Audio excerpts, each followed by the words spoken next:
चलिए, तो आज हम लोग 2020 का साइंस का प्रीवियस ईयर क्वेश्चन करने वाले हैं, जिसमें 2019 के दोनों पाली का जो ऑब्जेक्टिव क्वेश्चन आंसर है वो कराया गया है। तो आप लोग चैनल पे जाके देख सकते हैं। तो चलिए क्वेश्चन को स्टार्ट किया जाए। चलिए, पहला क्वेश्चन है, निम्नलिखित में कौन सबसे कम अभिक्रियाशील धातु है? ऑप्शन है एल्युमिनियम, जिंक, Fe यानी लोहा या मैग्नीशियम। तो अभिक्रियाशील धातु पता करने के लिए क्रियाशीलता श्रेणी का पता होना जरूरी है। तो फिलहाल इस ऑप्शन के हिसाब से सबसे कम क्रियाशील जो धातु है वो हो जाएगा Fe यानी लोहा। क्रियाशील श्रेणी का अगर बात करें तो सबसे पहले ऊपर जो आ जाता है पोटेशियम आ जाता है, फिर सोडियम, फिर कैल्शियम, फिर मैग्नीशियम, मैग्नीशियम नहीं, इससे पहले मैग्नीशियम, फिर एल्युमिनियम, फिर जिंक, फिर Fe। तो हमसे पूछा है सबसे कम, तो सबसे कम यहाँ पे हो जाएगा Fe यानी लोहा। चलिए आगे है, आगे क्वेश्चन बोल रहा है कार्बन की परमाणु संख्या है 6 है, 8 है, 9 है या 11 है। तो कार्बन की परमाणु संख्या ऑप्शन नंबर ए यानी 6 हो जाएगा। बाकी और ऑप्शन का बात करें तो 8 किसका होता है? 8 हो जाता है ऑक्सीजन का, और उसके बाद 9 किसका हो जाता है? 9 हो जाता है फ्लोरीन का, और फिर बात करें 11 तो 11 किसका हो जाता है? सोडियम का। तो हमसे पूछा गया था कार्बन का, तो कार्बन का 6 हो जाएगा। चलिए अगला क्वेश्चन बोल रहा है असंतृप्त हाइड्रोकार्बन जिनमें कार्बन कार्बन परमाणु के बीच त्रिआबंध होते हैं वो कहलाते हैं। तो उसे एल्केन कहेंगे, एल्काइन कहेंगे या फिर एल्कीन कहेंगे। तो असंतृप्त हाइड्रोकार्बन जिसमें कार्बन कार्बन परमाणु के बीच त्रिबंध होगा उसे हम एल्काइन के नाम से जानते हैं, यानी ऑप्शन नंबर बी। दूसरी बात, एल्केन में कितना बंध होगा? तो एल्केन में हमेशा कार्बन कार्बन के बीच सिंगल बॉन्ड यानी एकल बंध होगा। एल्काइन में कार्बन कार्बन के बीच त्रिआबंध होगा, और एल्कीन में कार्बन कार्बन के बीच डबल बॉन्ड होगा। और यहाँ से क्या पूछ सकता है? तो यहाँ से पूछता है एल्केन का सामान्य सूत्र। तो एल्केन का सामान्य सूत्र हो जाता है CnH2n प्लस का 2, और एल्काइन का सामान्य सूत्र हो जाता है CnH2n माइनस का 2, और एल्काइन का सामान्य सूत्र हो जाता है CnH2n। तो ये तीनों फॉर्मूला भी पूछा जाता है एग्जाम में। चलिए अगला क्वेश्चन, अगला है एथेनॉल के क्रियाशील मूलक का जो सूत्र है वो क्या होता है, यानी एथेनॉल में कौन सा क्रियाशील मूलक है। ऑप्शन है OH, CHO, COOH या CO। तो एथेनॉल में अगर देखें तो एथेनॉल में लास्ट में ऑल आ रहा है, और ऑल तब आता है जब किसी हाइड्रोकार्बन में अल्कोहल जुड़ा हो। तो यानी एथेनॉल जो है एक अल्कोहल है, और अल्कोहल का जो क्रियाशील मूलक होता है वो OH होता है, यानी ऑप्शन नंबर ए सही हो जाएगा। बाकी ऑप्शन का बात करें तो बाकी ऑप्शन है CHO। CHO को बोला जाता है एल्डिहाइड, ये भी एग्जाम में पूछा गया है। तो CHO क्रियाशील मूलक हो गया एल्डिहाइड। COOH का अगर बात करें तो COOH को बोला जाता है कार्बोक्सिलिक अम्ल। COOH क्या हो जाएगा? COOH हो जाएगा कार्बोक्सिलिक अम्ल, और CO हो जाएगा आपका कीटोन।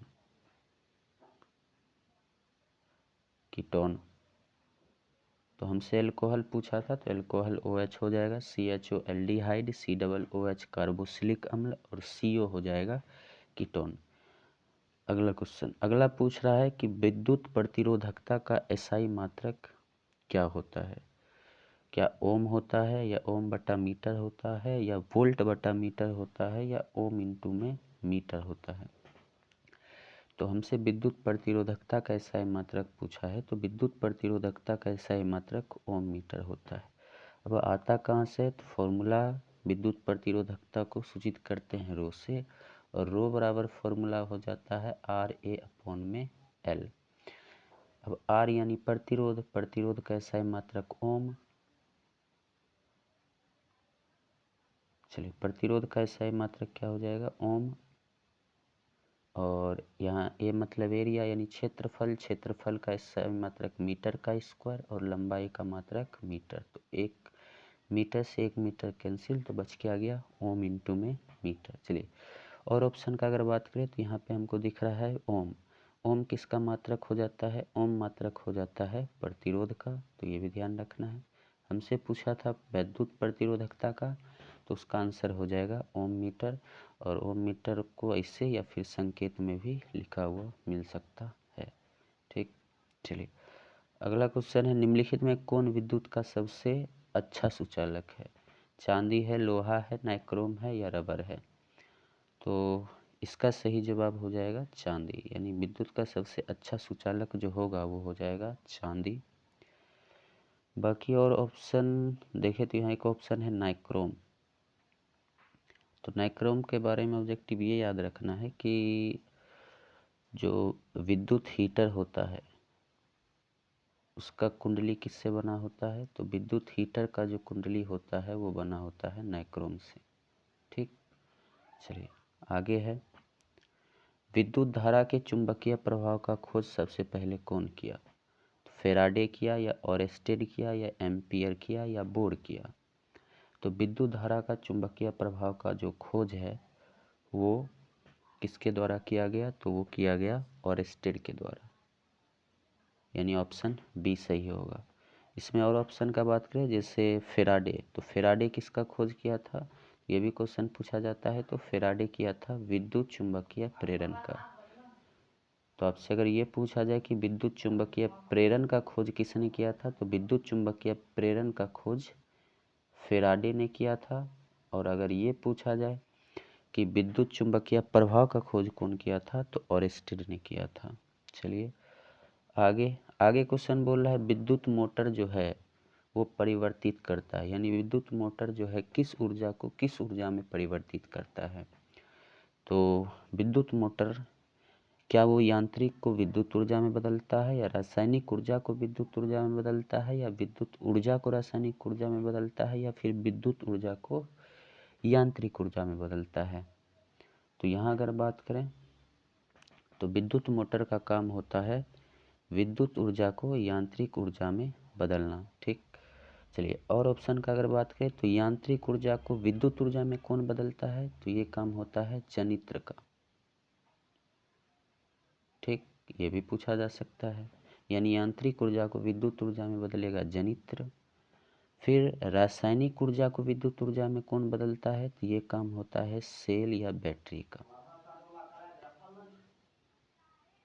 यानी रासायनिक ऊर्जा को विद्युत ऊर्जा में बदलना सेल या बैटरी हो जाएगा।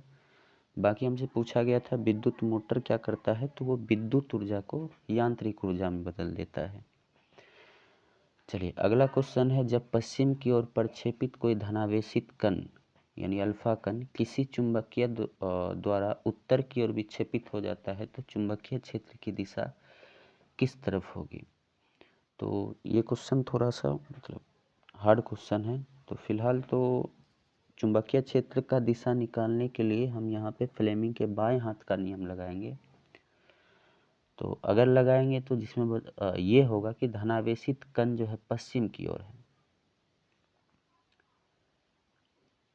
है और बल जो है उत्तर की ओर है, तो चुंबकीय क्षेत्र ऊपर की ओर होगा, यानी ऊपर मुखी हो जाएगा, यानी ऑप्शन डी इसका सही जवाब हो जाएगा, यानी ऊपर मुखी। ठीक, चलिए अगला क्वेश्चन है, हमारे घरों में जो विद्युत आपूर्ति की जाती है वह 220 वोल्ट पर दिष्ट धारा होती है, 12 वोल्ट पर दिष्ट धारा होती है, या 220 वोल्ट पर प्रत्यावर्ती धारा होती है। तो हमारे घरों में जो विद्युत धारा आपूर्ति यानी सप्लाई जो किया जाता है वो हमेशा 220 वोल्ट पर प्रत्यावर्ती धारा ही होगा। और 220 वोल्ट होता है और कितना हर्ट्ज का होता है, तो 50 हर्ट्ज का। ये भी ध्यान रखना है, 220 वोल्ट और 50 हर्ट्ज का प्रत्यावर्ती धारा होता है, दिष्ट नहीं। चलिए अगला क्वेश्चन बोल रहा है, गर्म जल प्राप्त करने के लिए हम सौर जल तापक का उपयोग किस दिन नहीं कर सकते। यानी सीधी बात है कि गर्म जल प्राप्त करने के लिए आप सोलर प्लेट या फिर सौर जल तापक का उपयोग किस दिन नहीं कर सकते हैं। कॉमन सेंस का क्वेश्चन है। धूप वाले दिन बिल्कुल कर सकते हैं, बादल वाले दिन नहीं कर सकते हैं। बादल वाले दिन धूप ही नहीं होगा तो फिर सौर सेल काम कैसे करेगा। सी ऑप्शन है, गर्म दिन कर सकते हैं। इनमें से कोई नहीं, इनमें से कोई नहीं तो ऑप्शन होगा ही नहीं। हमको बोला है किस दिन नहीं कर सकते हैं, तो बादल दिन, क्योंकि उस दिन सूर्य हमको दिखाई ही नहीं देगा। तो 11 का बी सही जवाब हो जाएगा। 12 बोला है कि निम्न में कौन सा ऊर्जा स्रोत सौर ऊर्जा का व्युत्पन्न नहीं है। ठीक, क्या वो भूतापीय ऊर्जा है, क्या वो पवन ऊर्जा है, या फिर नाभिकीय ऊर्जा है, या फिर जैव मात्रा है। तो इसका जो सही जवाब हो जाएगा वो हो जाएगा नाभिकीय ऊर्जा, यानी ऑप्शन सी इसका सही जवाब हो जाएगा, नाभिकीय ऊर्जा।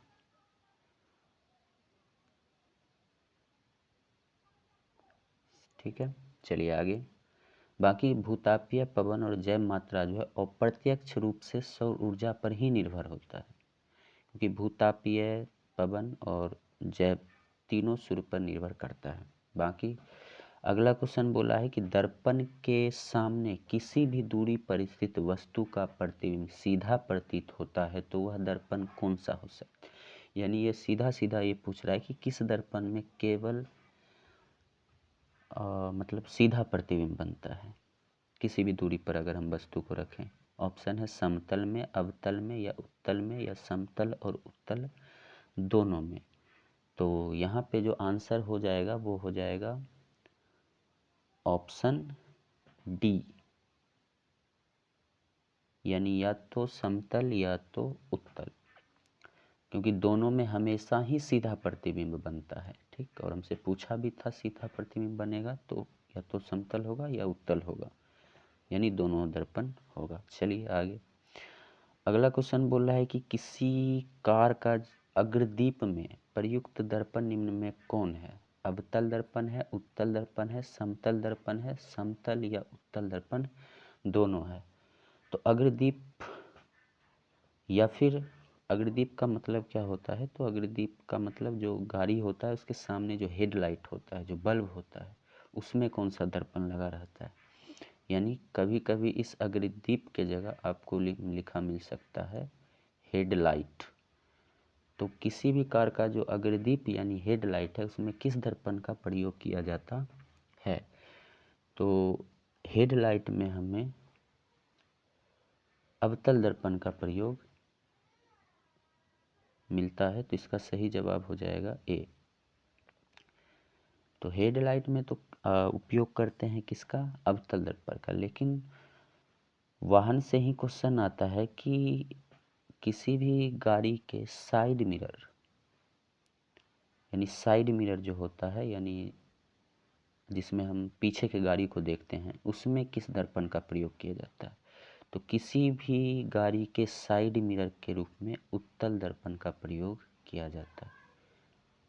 ठीक, तो साइड में, या इसी को आपको मिल सकता है पश्च दर्पण, कि गाड़ी के पश्च दर्पण के रूप में किस दर्पण का उपयोग किया जाता है, या गाड़ी के साइड मिरर के रूप में किस दर्पण का प्रयोग किया जाता है। तो यानी आंसर क्या हो जाएगा, उत्तल दर्पण। और अगर ये पूछे कि गाड़ी के हेडलाइट या अगर दीप में किस दर्पण का प्रयोग किया जाता है तो आंसर हो जाएगा अवतल दर्पण। ठीक है, चलिए अगला क्वेश्चन, वायु में किसका अपवर्तनांक सबसे अधिक होता है? तो वायु में जो है निम्न में किसका अपवर्तनांक सबसे अधिक होता है? ऑप्शन है वायु, बर्फ, कांच या हीरा। तो इसका सही जवाब हो जाएगा क्या? ऑप्शन डी, हीरा। हीरा का अगर बात करें तो हीरा का अपवर्तनांक भी याद रखना है कितना होता है, तो ये हो जाता है 2.42, यानी हीरा का अपवर्तनांक 2.42 होता है।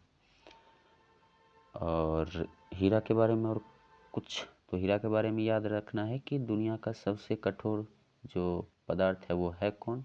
तो वो हो जाएगा हीरा। चलिए अगला क्वेश्चन है, निम्न में किस लेंस को अभिसारी लेंस कहते हैं? अब उत्तल लेंस को, अवतल लेंस को या उत्तल अवतल लेंस दोनों को? तो अभिसारी लेंस का अगर बात करें तो अभिसारी का मतलब हुआ जो आने वाली समांतर से आने वाली किरणों को एक ही जगह इकट्ठा करे। तो अगर उत्तल लेंस का बात करें तो ये समांतर से आने वाली किरणों को एक ही बिंदु पर इकट्ठा करती है, इसीलिए हम इसको बोलते हैं अभिसारी लेंस। ठीक, और अगर अवतल लेंस का बात करें तो ये समांतर से आने वाली प्रकाश की किरणों को फैलाने का कार्य करता है और इसी के वजह से इसको अपसारी लेंस बोला जाता है। ठीक है,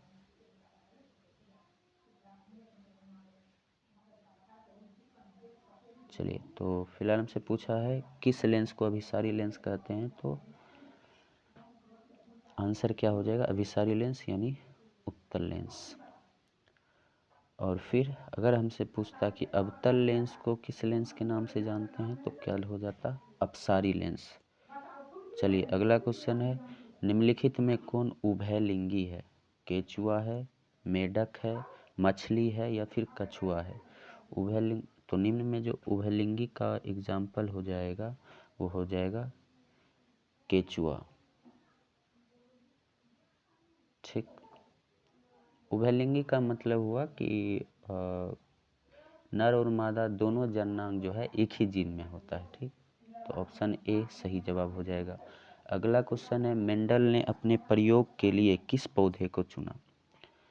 आम को, गुलाब को, गेहूं को या फिर मटर को? तो मेंडल ने अपने प्रयोग में जो है मटर के पौधे को चुना था।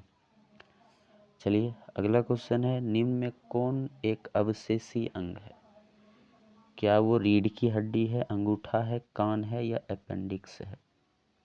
अवशेषी अंग का मतलब हुआ वैसा अंग जिसका हमारे शरीर में कोई भी कार्य नहीं है, तो वो हो जाएगा अपेंडिक्स, यानी ऑप्शन डी इसका सही आंसर हो जाएगा। अगला है कि चिपको आंदोलन किससे संबंधित है? वन संरक्षण से, मृदा संरक्षण से, जल संरक्षण से या वृक्षारोपण से? तो चिपको आंदोलन जो है ये संबंधित है वन संरक्षण से, यानी ऑप्शन ए। अच्छा, चिपको आंदोलन के बारे में ये भी पता होना चाहिए कि ये स्टार्ट किसके द्वारा किया गया था? तो स्टार्ट किया गया था सुंदरलाल बहुगुणा के द्वारा, तो ये भी याद रखना, सुंदरलाल बहुगुणा। चलिए ठीक, अगला क्वेश्चन, निम्न में कौन लेंस का आवर्धन होता है? U/V, U में भी, U+V या V/U? तो 21 का जो ऑप्शन हो जाएगा वो हो जाएगा V/U, यानी लेंस का आवर्धन है वो क्या हो जाता है? V/U। अच्छा, यही पूछ ले अगर दर्पण का आवर्धन, तो दर्पण का भी आवर्धन सेम होता है, बस उसमें क्या लग जाता है? माइनस, तो हो जाता है माइनस का V/U। तो दर्पण का पूछे तो माइनस का V/U और लेंस का पूछे तो V/U। अगला क्वेश्चन है, निम्न में से कौन नेत्र का रंगीन भाग होता है? कॉर्निया, रेटिना, परितारिका या पुतली? तो रंगीन का बात करें तो इसका आंसर हो जाएगा क्या? परितारिका, यानी ऑप्शन सी इसका सही जवाब हो जाएगा। अगला, अच्छा, इसमें और ऑप्शन का बात करें, जैसे रेटिना, तो रेटिना को ही एक और नाम से जानते हैं जिसको क्या बोलते हैं, दृष्टि पटल। और इसी पे जो है वस्तु का क्या बनता है, तो प्रतिबिंब। तो क्वेश्चन ये भी पूछता है कि आंख के किस भाग पर प्रतिबिंब बनता है, तो ऑप्शन हो जाएगा रेटिना या दृष्टि पटल। अगला एक है पुतली। तो पुतली क्या करता है, तो पुतली जो है आंख में जाने वाली प्रकाश को नियंत्रित करता है, कि आंख में कितना प्रकाश जाएगा उसको कौन नियंत्रित करता है, तो वो करता है पुतली। ठीक, चलिए, तो हमसे पूछा था रंगीन भाग, तो आंसर तो परितारी का हो जाएगा। अगला क्वेश्चन है वायुमंडल में प्रकाश के किस वर्ण का प्रकीर्णन सबसे अधिक होता है, लाल, नीला, पीला या नारंगी। तो वायुमंडल में प्रकाश के वर्ण का मतलब हुआ रंग, किस रंग का प्रकीर्णन सबसे अधिक होता है, तो इसका आंसर हो जाएगा बी, यानी नीला। और इसी के वजह से जो आसमान का रंग है वो नीला दिखाई देता है। आगे है, प्रकाश की किस घटना के कारण सूर्य हमें वास्तविक सूर्योदय से लगभग 2 मिनट पूर्व दिखाई देने लगता है। क्या वो परावर्तन होता है, या वायुमंडलीय अपवर्तन होता है, या परिकिरणन होता है, या दोनों होता है। तो अगर इसका बात करें तो ये जो घटना है ये वायुमंडलीय अपवर्तन के कारण होता है। चलिए, अगला क्वेश्चन है कि आधुनिक आवर्त सारणी नियम के अनुसार तत्वों के गुणधर्म निम्नलिखित में किसके आवर्त फलन होते हैं।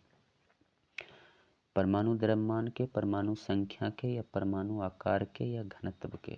तो 25 का जो आंसर होगा वो क्या होगा, तो आधुनिक आवर्त सारणी जो है उसके गुणधर्म जो है परमाणु संख्या के आवर्त फलन होते हैं।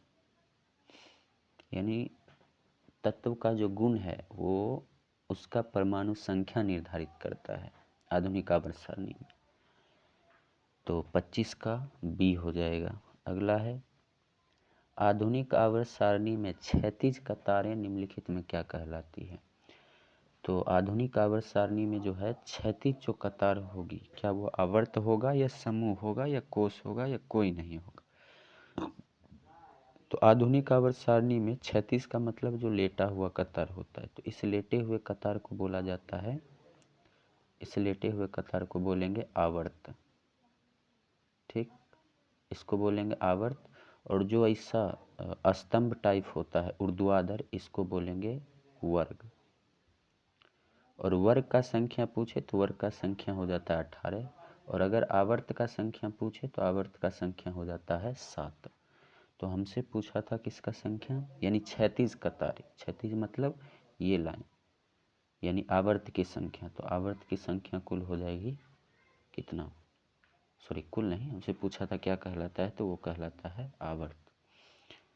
चलिए, अगला, लोहे के फ्राइंग पैन को जंग से बचाने के लिए कौन सी विधि उपयुक्त है।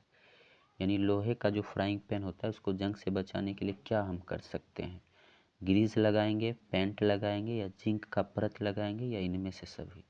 तो लोहे के फ्राइंग पैन को जंग से बचाने के लिए हम जो है उस पर जिंक का एक परत चढ़ाते हैं। अच्छा, जिंक की परत चढ़ाने की जो प्रक्रिया है उसको एक और नाम से जानते हैं जिसको यशद लेपन भी बोलते हैं।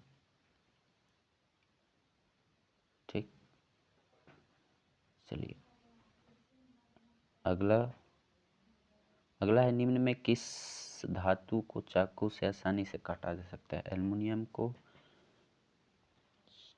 सोडियम को, मैग्नीशियम को, या कॉपर को। तो इसका सही जवाब हो जाएगा सोडियम, यानी Na। अगला क्वेश्चन है, निम्न में कौन गैस चूने के पानी को दूधिया कर देता है। Cl2, SO2, CO2 या O2। तो चूने के पानी को दूधिया करने का जो कार्य करता है वो CO2 कर देता है, यानी 29 का क्या सही हो जाएगा, ऑप्शन सी सही हो जाएगा। अगला है कि टार्टेरिक अम्ल जो है वो किस में पाया जाता है। तो टार्टेरिक अम्ल जो है, टमाटर में पाया जाता है, संतरा में पाया जाता है, सिरका में पाया जाता है या इमली में पाया जाता है? तो टार्ट्रिक अम्ल जो है वो इमली में पाया जाता है। अगला कहता है जिप्सम का रासायनिक सूत्र क्या होता है? क्या वो CaSO4 half H2 sorry CaCO4 half H2O या CaSO4 इंटू में 2H2O या CuSO4 इंटू में 10H2O? तो जिप्सम के रासायनिक सूत्र का बात करें तो वो होता है CaSO4 इंटू में 2H2O, यानी ऑप्शन बी सही आंसर हो जाएगा। अगला जिंक तथा सल्फ्यूरिक अम्ल के बीच अभिक्रिया से निम्नलिखित में कौन सा गैस निकलता है? तो जिंक और अगर सल्फ्यूरिक अम्ल का अभिक्रिया करवाया जाए तो उसमें कौन सा गैस निकलेगा?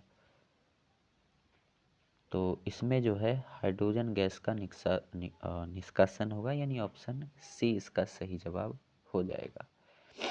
अगला आयोडीन की कमी से कौन सा रोग होता है? क्या घेघा होता है, मधुमेह, स्कर्वी या एड्स? तो आयोडीन की कमी से ग्वाइटर यानी घेघा रोग होता है। चलिए आगे है निम्न में कौन पिट्यूटरी ग्रंथि से निकलने वाला हार्मोन है? तो पिट्यूटरी ग्रंथि से निकलने वाला हार्मोन निम्न में कौन होगा? क्या वो वृद्धि हार्मोन होगा या थायरॉक्सिन होगा या इंसुलिन होगा या फिर एंड्रोजन होगा? चलिए अगला क्वेश्चन बोल रहा है कि अगला क्वेश्चन है कि अमीबा में लैंगिक जनन किस विधि द्वारा होता है? मुकुलन द्वारा, विखंडन द्वारा या बीजाणु जनन या सभी? तो अमीबा में जो अलैंगिक जनन है वो होता है विखंडन के द्वारा, यानी ऑप्शन बी इसका सही आंसर हो जाएगा। अगला क्वेश्चन है फूल का कौन सा भाग फल में बदलता है? पुंकेसर, स्त्री केसर, अंडाशय या बीजांड? तो फूल का कौन सा भाग फल में बदलता है? तो वो होता है उसका अंडाशय, यानी ऑप्शन सी सही आंसर हो जाएगा। अगला है स्टोमाटा के खुलने और बंद होने को कौन नियंत्रित करता है? द्वार कोशिकाएं, सहचर कोशिकाएं, चालनी कोशिकाएं या मूल रोम? तो स्टोमाटा के खुलने और बंद होने की जो प्रक्रिया है उसको द्वार कोशिकाएं के द्वारा नियंत्रित किया जाता है, यानी ऑप्शन ए इसका सही आंसर हो जाएगा। अगला है निम्न में कौन वृक्क की रचनात्मक एवं क्रियात्मक इकाई है? न्यूरॉन है, नेफ्रॉन है, ग्लोमेरुल्स है या निलय है? तो वृक्क की रचनात्मक एवं क्रियात्मक इकाई को नेफ्रॉन कहा जाता है, यानी ऑप्शन क्या सही हो जाएगा? बी। अगला है मानव का प्रमुख उत्सर्जी अंग निम्न में कौन है?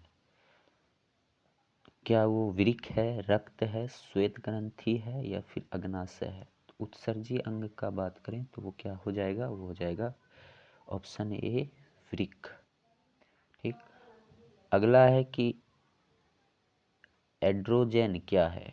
नरलिंग हार्मोन है, मादा लिंग हार्मोन है, पाचक रस है या इनमें से सभी? तो एड्रोजेन जो है ये नरलिंग हार्मोन है, यानी इसका सही जवाब हो जाएगा ए नरलिंग हार्मोन। अगला क्वेश्चन है कि जब किसी अभिक्रिया के समय किसी पदार्थ में ऑक्सीजन की वृद्धि होती है तो निम्नलिखित में उसे क्या कहा जाता है? तो जब भी ऑक्सीजन की वृद्धि होगा तो उसको उपचयन बोला जाता है, यानी ऑक्सीजन जब जुड़ेगा या वृद्धि होगा तो उसे उपचयन कहेंगे। और अपचयन कब कहेंगे? तो जब ऑक्सीजन में कमी होगा, या इसी कमी को बोल दिया जाता है ऑक्सीजन में ह्रास होगा। ठीक। तो ऑक्सीजन का कमी या ह्रास अपचयन कहलाएगा और ऑक्सीजन की वृद्धि जो है वो उपचयन कहलाता है। अगला क्वेश्चन है कि अम्ल का पीएच मान कितना होता है? 7 से कम, 7 से अधिक या 7 या 14? तो अम्ल के पीएच का मान का बात करें तो अम्ल का पीएच मान जो होगा वो हमेशा 7 से कम होगा। अच्छा, फिर 7 से अधिक किसका होगा? तो 7 से अधिक जब भी होगा तो वो भस्म कहलाएगा। ठीक, और भस्म को ही पानी में घोल दे तो उसको क्षार बोल देंगे, यानी भस्म या क्षार होगा जब 7 से अधिक होगा। और जब 7 होगा तो उस विलयन को क्या बोल दिया जाएगा? उस विलयन को बोल दिया जाएगा उदासीन। ठीक, चलिए अगला क्वेश्चन है, धोने का सोडा का जो रासायनिक सूत्र होता है वो क्या होता है? Na2CO3 या Na2CO3 इंटू 2H2O या Na2CO3 इंटू 10H2O या Na2CO3 इंटू में 5H2O। तो इसका सही जवाब जो है वो हो जाएगा 10H2O, यानी Na2CO3 इंटू में 10H2O, ऑप्शन सी। अगला क्वेश्चन है, मधुमक्खी का डंक एक अम्ल छोड़ता है जिसके कारण दर्द एवं जलन का अनुभव होता है, यह अम्ल है।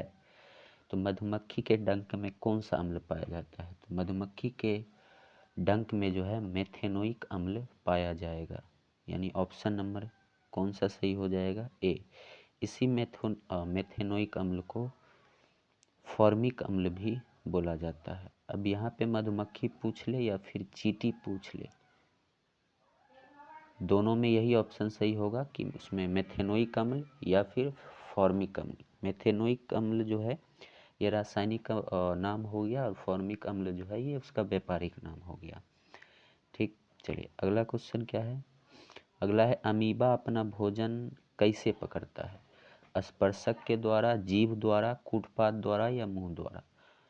तो अमीबा जो है अपना भोजन कूटपाद के द्वारा पकड़ता है, यानी ऑप्शन क्या हो जाएगा? सी सही हो जाएगा। अगला, कौन सा एंजाइम वसा प्रक्रिया करता है? पेप्सिन, ट्रिप्सिन, लाइपेज या एमाइलेज? तो इसका जो सही आंसर हो जाएगा वो हो जाएगा लाइपेज, यानी ऑप्शन नंबर सी। चलिए अगला है, किस प्रकार के श्वसन में अधिक ऊर्जा मुक्त होती है? वायवीय, अवायवीय या दोनों या इनमें से कोई नहीं? तो 47 का क्या सही जवाब हो जाएगा? तो 47 का हो जाएगा, श्वसन से अधिक ऊर्जा मुक्त होती है तो वो हो जाएगा वायवीय श्वसन, यानी ऑप्शन ए। चलिए अगला लास्ट क्वेश्चन बोल रहा है कि मछली का श्वसनांग जो है वो क्या है? वो ट्रेकिया है, गिल्स है, त्वचा है या फिर फेफड़ा है? तो मछली का श्वसन अंग का बात करें तो वो क्या हो जाएगा? वो हो जाएगा गिल्स। अच्छा, यहाँ से 2-3 ऑप्शन है, जैसे त्वचा किसका हो जाता है? त्वचा हो जाता है केचुआ का। और फेफड़ा किसका हो जाता है? फेफड़ा तो अपना मानव का हो जाता है। और ट्रेकिया किसका हो जाता है? ट्रेकिया हो जाता है मच्छर का।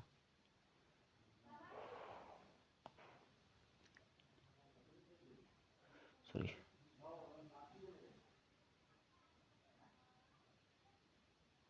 चलिए तो इसका तो मछली का क्या हो जाएगा? गिल्स। त्वचा हो गया केचुआ का, फेफड़ा हो गया मानव का, और ट्रेकिया जो हो जाएगा वो हो जाएगा किसका? वो हो जाएगा मच्छर का। ठीक, चलिए तो ये था लास्ट क्वेश्चन। टोटल 48 क्वेश्चन था। इसको दोबारा या जितना बार रिपीट करके देख ले उतना फ़ायदा है।